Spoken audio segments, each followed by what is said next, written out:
بسم اللہ الرحمن الرحیم۔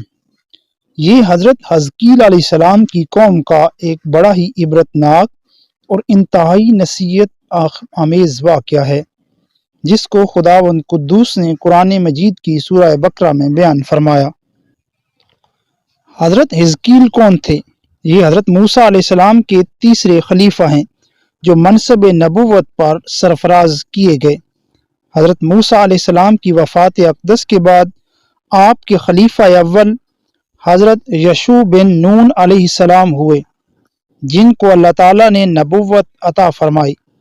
ان کے بعد حضرت کالب بن یوحنا علیہ السلام حضرت موسیٰ علیہ السلام کی خلافت سے سرفراز ہو کر مرتبہ نبوت پر فائز ہوئے۔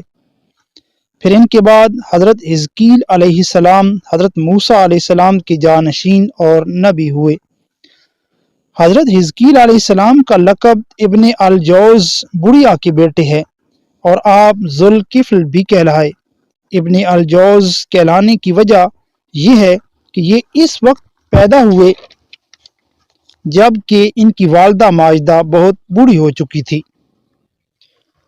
اور آپ کا لقب ذوالکفل اس لیے ہوا کہ آپ نے اپنی کفالت میں لے کر 70 انبیاء کرام کو قتل سے بچا لیا تھا، جن کے قتل پر یہودی قوم آمادہ ہو گئی تھی۔ پھر یہ خود بھی خدا کے فضل و کرم سے یہودیوں کی تلوار سے بچ گئے اور برسوں زندہ رہ کر اپنی قوم کو ہدایت فرماتے رہے۔ مردوں کے زندہ ہونے کا واقعہ۔ اس کا واقعہ یہ ہے کہ بنی اسرائیل کی ایک جماعت جو حضرت حزقیل علیہ السلام کے شہر میں رہتی تھی، شہر میں طاعون کی وبا پھیل جانے سے ان لوگوں پر موت کا خوف سوار ہو گیا۔ یہ لوگ موت کے ڈر سے سب کے سب شہر چھوڑ کر جنگل میں بھاگ گئے اور وہی رہنے لگے۔ تو اللہ تعالیٰ کو ان لوگوں کی یہ حرکت بہت ناپسند ہوئی، چنانچہ اللہ تعالیٰ نے ایک عذاب کے فرشتہ کو اس جنگل میں بھیج دیا، جس نے ایک پہاڑ کی آڑ میں چھپ کر اور بلند آواز سے یہ کہہ دیا کہ موتو، یعنی تم سب مر جاؤ۔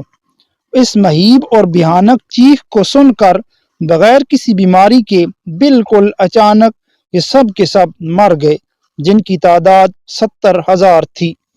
مردوں کی تعداد اس قدر زیادہ تھی کہ لوگ ان کے کفن دفن کا کوئی انتظام نہیں کر سکے، اور ان مردوں کی لاشیں کھلے میدان میں بے گور و کفن 8 دن تک پڑی پڑی سڑنے لگیں اور بے انتہا تعفن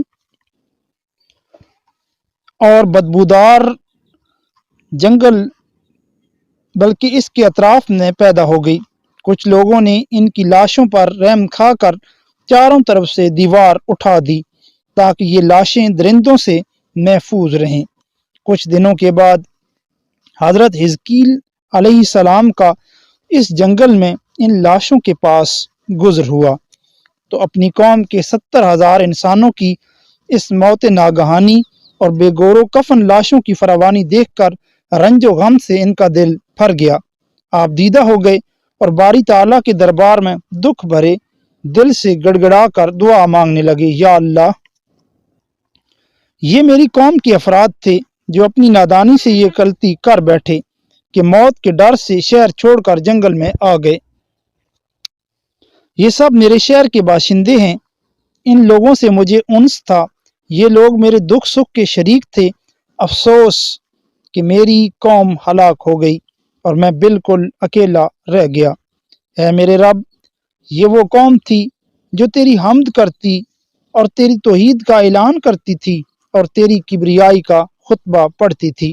آپ بڑے دل سوز کے ساتھ دعا میں مشغول تھے کہ اچانک آپ پر یہ وحی اتر پڑی کہ اے حزقیل علیہ السلام، آپ ان بکھری ہوئی ہڈیوں سے فرما دیجئے کہ اے ہڈیوں، بے شک اللہ تعالیٰ تم کو حکم فرماتا ہے کہ تم اکٹھی ہو جاؤ۔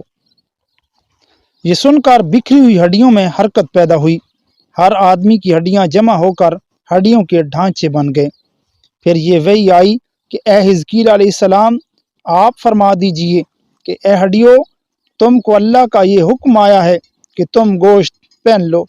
یہ کلام سنتے ہی فوراً ہڈیوں کے ڈھانچوں پر گوشت پوست چڑھ گیا۔ پھر تیسری بار یہ وحی نازل ہوئی، اے حزقیل علیہ السلام اب یہ کہہ دو کہ اے مردو خدا کے حکم سے تم سب اٹھ کھڑے ہو جاؤ۔ چنانچہ آپ نے یہ فرما دیا تو آپ کی زبان سے جملہ نکلتے ہی 70,000 لاشیں دم زدن میں ناگہاں یہ پڑھتے ہوئے کھڑی ہو گئیں، سبحانک اللہم و بحمدک ولا الہ الا انت۔ پھر یہ سب لوگ جنگل سے روانہ ہو کر اپنے شہر میں آ کر دوبارہ آباد ہو گئے اور اپنی عمروں کی مدت پر زندہ رہے، لیکن ان لوگوں پر اس موت کا اتنا نشان باقی رہ گیا کہ ان کی اولاد کے جسموں سے سڑی ہوئی لاش کی بدبو برابر آتی رہی۔ یہ لوگ جو کپڑا پہنتے تھے وہ کفن کی صورت ہو جاتا، اور قبر میں جس طرح کفن میلا ہو جاتا تھا ایسا ہی میلا پن ان کے کپڑوں پر نمودار ہو جاتا۔ چنانچہ یہ اثرات آج تک ان یہودیوں میں پائے جاتے ہیں جو ان لوگوں کی نسل سے باقی رہ گئے۔ یہ عجیب و غریب واقعہ قرآن مجید کی سورہ بقرہ میں خداوند قدوس نے اس طرح بیان فرمایا۔ ترجمہ: اے محبوب علیہ السلام کہ آپ نے ان لوگوں کو نہیں دیکھا جو اپنے گھروں سے ہزاروں کی تعداد میں موت کے ڈر سے نکل گئے تھے، تو اللہ تعالیٰ نے ان سے یہ فرما دیا کہ تم سب مر جاؤ۔ پھر اللہ تعالیٰ نے انہیں زندہ فرما دیا۔ بے شک اللہ تعالیٰ لوگوں پر فضل کرنے والا ہے، مگر اکثر لوگ شکر نہیں کرتے۔ معزز قارئین، اگر آپ کو میری یہ ویڈیو اچھی لگی تو برائے کرم میرے اس چینل کو سبسکرائب کریں اور آئندہ کے لیے ویڈیو پانے کے لیے نوٹیفیکیشن پریس کریں۔